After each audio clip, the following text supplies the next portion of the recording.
ગુજરાત તકનો પરિવાર થયો છે 10 લાખ સબસ્ક્રાઇબર્સનો. તો તમે શેની રાહ જુઓ છો? તમે પણ સબસ્ક્રાઇબ કરો.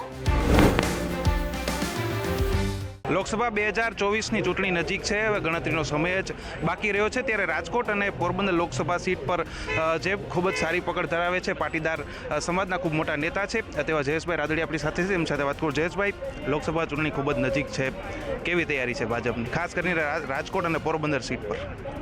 રાજકોટ, પોરબંદર સહિત ગુજરાતની 26 લોકસભા છેલ્લી 2 ચૂંટણીથી એટલે છેલ્લા 10 વર્ષથી તમામ સીટો ભારતીય જનતા પાર્ટી જીતતી આવી છે. આ વખતની ચૂંટણીમાં પણ તમામ 26 બેઠકો ભારતીય જનતા પાર્ટી અને અમારા પ્રદેશ અધ્યક્ષ સી આર પાટીલ સાહેબની જે ઈચ્છા છે કે 5 લાખથી વધુ બેઠકો, તમામ બેઠકો જીતીએ એવી તૈયારીઓ ત્યાં ચાલી રહી છે. અને દેશમાં ફરી એક વખત મોદી સરકાર બને એ માટે ગુજરાત તો સ્વાભાવિક ભારતીય જનતા પાર્ટીનો ગઢ છે, પણ સમગ્ર દેશની અંદર એવો માહોલ છે અને ફરી એક વખત મોદી સરકાર બનશે એમાં કોઈ શંકા નથી. અને નરેન્દ્રભાઈનું શાસન કે જે પ્રમાણે દેશ આગળ જઈ રહ્યો છે, દેશ આગળ વધી રહ્યો છે અને નરેન્દ્રભાઈના નેતૃત્વમાં દેશ હજી ખૂબ મજબૂત બને એ માટે ભારતીય જનતા પાર્ટીના કાર્યકર્તાઓ આવનારી લોકસભા માટે સજ્જ છે. જયેશભાઈ, ભાજપ છે 21 થી 22 સીટો ઉપર નવા ચહેરા ઉતારવાની છે તેવી પૂરેપૂરી શક્યતા રહેલી છે. પોરબંદર સીટ પર પણ નવા ઉમેદવાર આવી શકે છે તેવી પૂરી શક્યતા છે. તમારું નામ સૌથી આગળ ચાલી રહ્યું છે, શું કહેશો?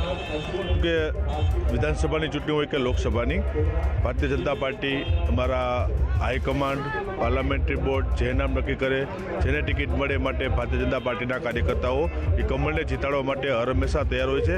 જે પણ ઉમેદવાર આવે 26 લોકસભામાં એને ભારતીય જનતા પાર્ટી જંગી બહુમત સાથે થશે અને દેશની અંદર ફરી એકવાર મોદી સરકાર બને માટે કાર્યકર્તાઓની ટીમ સજ્જ. પાર્ટી આપને કહેશે પોરબંદર સીટ પર તો આપ લડશો? એટલે કે પાર્ટીનો નિર્ણય કાર્યકર્તાઓ માટે હર હંમેશા શિરોમાન્ય હોય છે. પાર્ટીનો અત્યાર સુધીમાં જેટલા નિર્ણયો થયા છે, આદેશ કર્યા છે, એ કાર્યકર્તા તરીકે અમારી સૌ સ્વીકારવાની સૌની જવાબદારી હોય છે. આ હતા જે પોરબંદર અને લોકસભા સીટમાં ખાસ કરીને સૌરાષ્ટ્રમાં લેવા પટેલ સમાજમાં ખૂબ જ પ્રભુત્વ ધરાવે છે જયેશભાઈ રાદડિયા, પૂર્વ કેબિનેટ મંત્રી છે, અને વિઠ્ઠલભાઈ રાદડિયા જેઓ સૌરાષ્ટ્રના ખૂબ જ મોટા પાટીદાર નેતા હતા.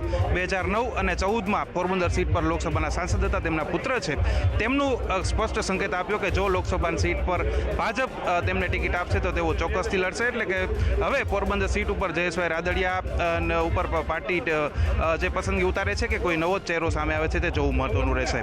રોનક મજીઠિયા, ગુજરાત તક, રાજકોટ. ગુજરાત તકનો પરિવાર થઈ ગયો છે હવે 10 લાખ સબસ્ક્રાઇબર્સનો. તો હવે આપ શેની રાહ જોઈ રહ્યા છો? જલ્દી જ સબસ્ક્રાઇબ કરો.